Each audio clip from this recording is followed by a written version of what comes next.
So on Monday evening, Donald Trump made his triumphant return to Fox News after being soft banned for about 6 months.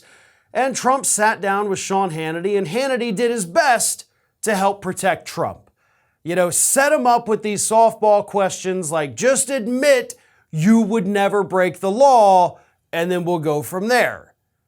Let me read you this exchange of this interview that, by the way, even conservatives on Fox have said is the worst interview Donald Trump has ever done. They are shocked by how bad Donald Trump performed, and it's because of this exchange that I'm about to read to you.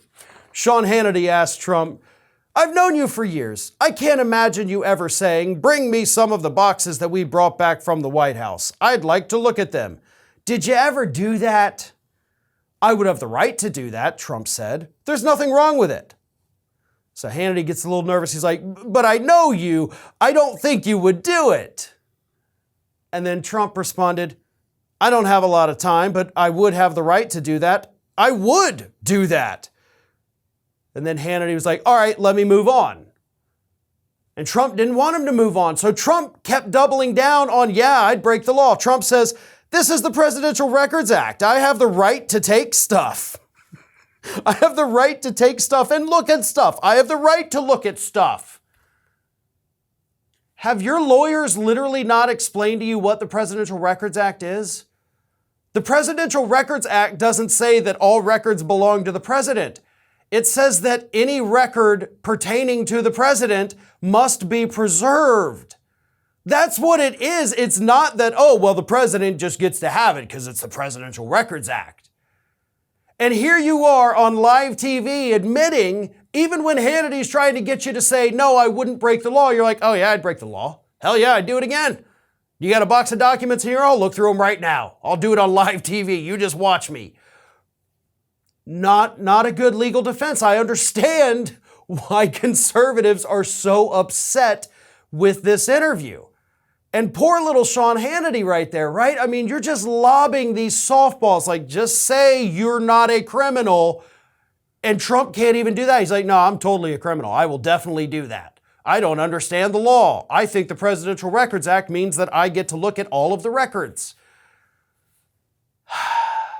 I imagine his lawyers were watching that segment and banging their heads against their desks because it's pretty damning. That's really bad. You're going to have to go into court and answer questions about this interview now, because there you have Donald Trump on live TV. I actually think it was pre-recorded, but anyway, it aired live, admitting that he did it, that he would continue to do it, and that he feels that he has the right to do it because he doesn't understand how the law works or what the law says. That can and will be used against you in a court of law. It's an admission. You may not have been under oath, but you play that in front of a jury that has to decide your fate on whether or not you broke the law. They're going to be like, "Oh yeah, this guy did it. We know he did it because he's saying right there that I did it." Now, admittedly, Trump has said he's done it before. I mean, this is not something new. But it is rather shocking that after all of this time, after all of the investigations, he is still dumb enough to go on TV and admit that, "Yeah, I totally broke the law." This is Hattie. Hattie wants to know why you have not subscribed to our channel. You obviously like our videos, so do us a favor and subscribe.